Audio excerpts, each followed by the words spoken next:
எல்லாருக்கும் வணக்கம். ரொம்ப பாரம்பரிய ஸ்வீட்டான தக்காளி பச்சடி எப்படி செய்யறதுன்னு பார்க்கலாம். இது வந்து என் குடும்பத்தில ஒரு 4 தலைமுறையா வந்து எல்லா நல்ல விஷயங்களுக்கும் இந்த தக்காளி பச்சடிய வந்து செய்றாங்க. அந்த பாரம்பரியம் மாறாம எப்படி செய்யறதுன்னு பார்க்கலாம் வாங்க.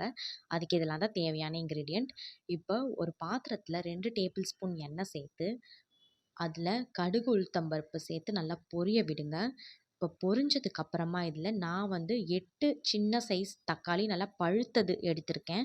இதில நான் காமிச்சிருக்கேன். அதே மாரி நல்லா சதையா இருக்க தக்காளியா வந்து வாங்கிக்கோங்க. அப்பதான் இது வந்து நல்லாருக்கும். சேர்த்து நல்லா இந்த மாதிரி கலந்து விட்டுக்குங்க.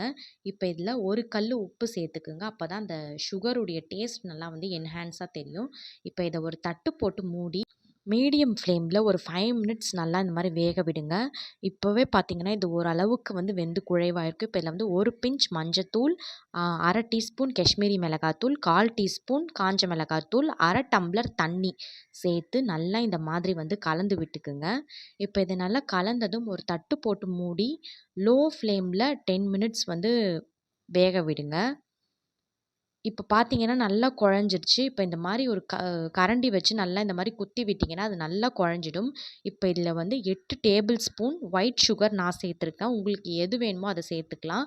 பட் இதுக்கு ஒயிட் சுகர் தான் நல்லாருக்கும். இதே மாரி நல்லா கலந்து விட்டுக்கிட்டே இருந்தீங்கன்னா, அந்த சர்க்கரையெல்லாம் இறுகி இந்த பதத்துக்கு வந்துரும். பச்சடி இப்ப வந்து ரெடி ஆயிடுச்சு. சாப்பிடுறதுக்கு அவ்ளோ டேஸ்ட்டா இருக்கும். இத நீங்க தக்காளியில தான் இந்த பச்சடி செஞ்சீங்கன்னா, யாருமே நம்ப மாட்டாங்க.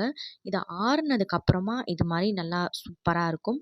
மறக்காம ட்ரை பண்ணிட்டு எப்படி இருக்குன்னு கமெண்ட்ஸ்ல சொல்லுங்க. Thank you.